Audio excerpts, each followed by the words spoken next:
All right, let's dive into something we all use every single second, but maybe don't totally understand. Wireless communication. Today, we're going to go on an invisible journey.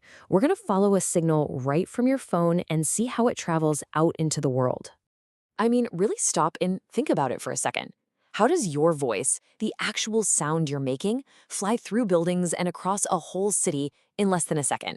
It seems kind of like magic, right? Well, that's the exact question we're going to break down and answer.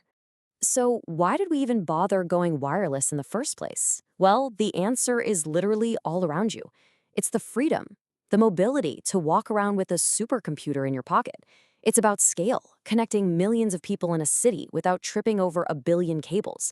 And it lets us reach places wires just can't go, from deep oceans to outer space. At the end of the day, going wireless set our information free. Okay, to really get a grip on how this all works, we're going to follow one single piece of information. We'll call it a signal on its entire adventure. And, every journey has to have a starting point. For our signal, that starting point is the transmitter. Here's the basic roadmap for our signals trip. It's actually a pretty simple three-step dance. First, you've got the transmitter, which gets the info ready and sends it on its way. Then, it has to travel through the channel, which for us is basically just the air.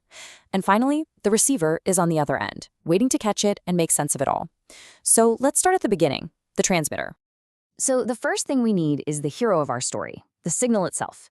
Now, a signal is just a fancy word for whatever information you want to send. Your voice, a picture, a text message, after it's been converted into a tiny electrical current. It's the message, just in an electronic form.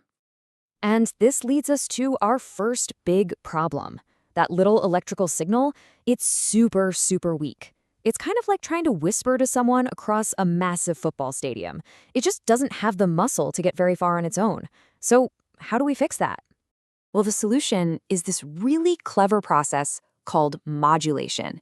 This is the secret sauce right here. What modulation does is it takes our weak little information signal and lets it piggyback on a much stronger, high-energy wave. We call that the carrier wave. And it's basically the muscle that's powerful enough to travel a really long way. And I love this analogy because it makes it so simple. Imagine your message as a little note written on a piece of paper. If you crumple it up and throw it, it's not going anywhere. But what if you fold that piece of paper into a paper airplane? Now you can send it flying clear across the room. That paper airplane, that's your carrier wave. Modulation is just folding our signal into that high-speed paper airplane. Okay, so our message is folded up and ready to fly. But how do we actually launch the thing? To do that, we need two more critical pieces of the puzzle, the antenna and something called the radio spectrum. Let's see how they get our signal airborne. This is where the antenna comes in. It is the launch pad. The antenna performs this amazing little magic trick. It takes that electrical signal that's humming away inside your phone and transforms it into an invisible electromagnetic wave that can just radiate out into the air. It's the gateway between the physical world inside your device and the open wireless world outside. And here's a really cool and simple rule of thumb that explains a lot. The size of an antenna is directly connected to the size of the wave it's trying to send or receive. It's why those old car radios had huge, long antennas, but the antennas for your Wi-Fi and 5G are so tiny you can't even see them inside your phone. They're just dealing with different sized waves. So once our signal is launched, where does it go? It travels on what you can think of as invisible highways in the air, the electromagnetism spectrum.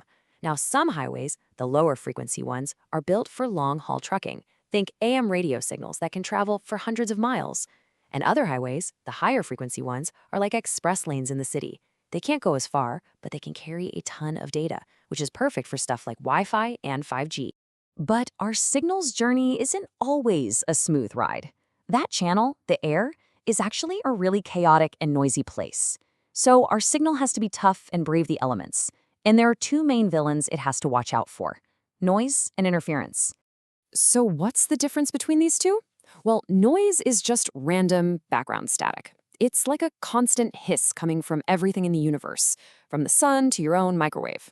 Interference, though, is different. That's when another signal basically crashes into ours. Think about when you're driving and two radio stations start to bleed into each other. That's interference. And that's exactly why a wireless connection can sometimes be a bit flicky compared to a good old physical cable. Okay, so we've covered all the pieces: the transmitter, the signal, the antenna, and all the dangers out there in the air. So now let's put it all together. Let's trace the complete journey of something we all do without even thinking about it, a simple phone call. So check this out. You start talking. Your phone acts as a transmitter, turning your voice into a signal and modulating it. Its tiny antenna then launches that wave out into the air. A nearby cell tower acts as the first receiver, catching that signal. But then it immediately becomes a transmitter itself, beaming your signal into the massive phone network. That network figures out where your friend is and routes the call. And finally, your friend's phone acts as a receiver, catches the wave, decodes it back into your voice, and just like that, they hear you.